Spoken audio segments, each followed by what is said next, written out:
El Mando. Thank you for the follow. Thank you. All right, so this one is Fallen's. And so taking into consideration some of the stuff that Fallen said they wanted to work on, we kind of came up with some notes about it. So one thing we both love the idea of maybe doing a larger full body pose. I think that'll actually help this piece a lot. Adding Yeah. in a background. Like kind of how you did the piece last week. I thought that staircase piece, or adding in the staircase, whatever, steps on the last piece was Steps. really good. I Yes. think it sort of helps make everything feel more grounded together. But if you are gonna go full body, we want to help you a little bit with your composition.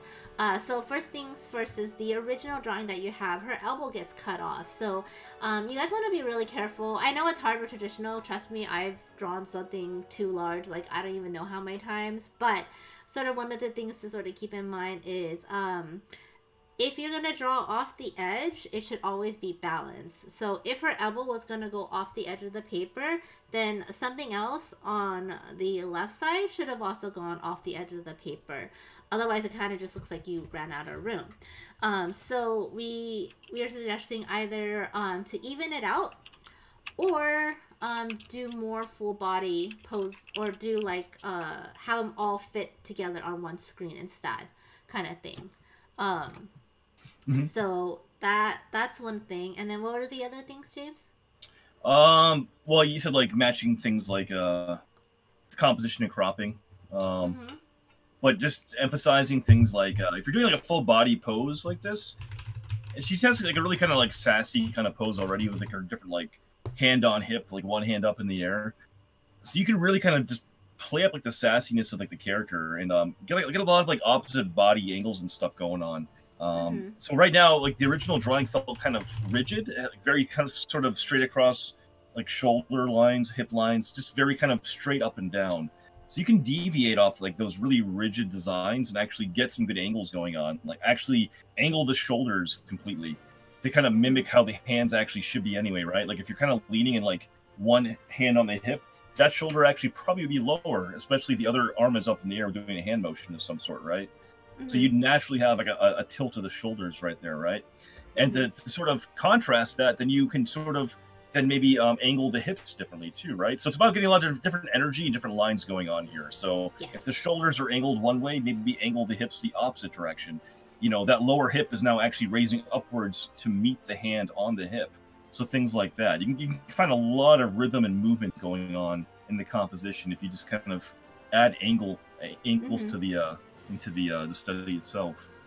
That's one of the things that if you guys ever feel like your drawing doesn't have, like if you're drawing a person, or I feel like almost anything sometimes, you might want to scroll up for something that Custer said, by the way. Yeah, it's what me. Okay.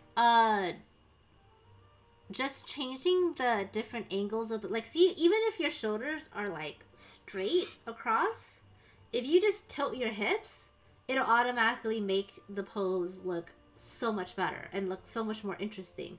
Whereas if your angle of your hips and the angle of your shoulders are just both really straight, or they're just basically going the same direction, like it doesn't have enough pop to it. It won't have a pop to it. Yeah. Um but the minute you start doing like contrasting or opposing angles, it just suddenly makes everything seem so much more interesting.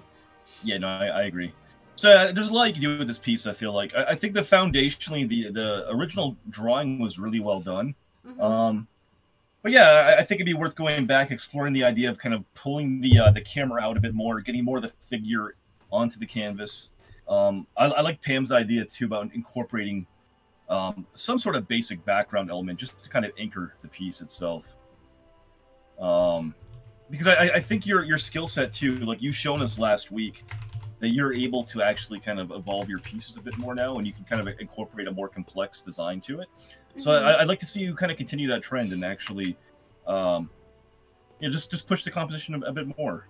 Mm-hmm. But other than that, like it's a cool looking drawing, and you have a lot of potential in this. So Yeah, um, it'll be yeah, really cute. I'm excited to see you redraw this. me too. So that was Fallen right there. Ready to pull the next one up. You got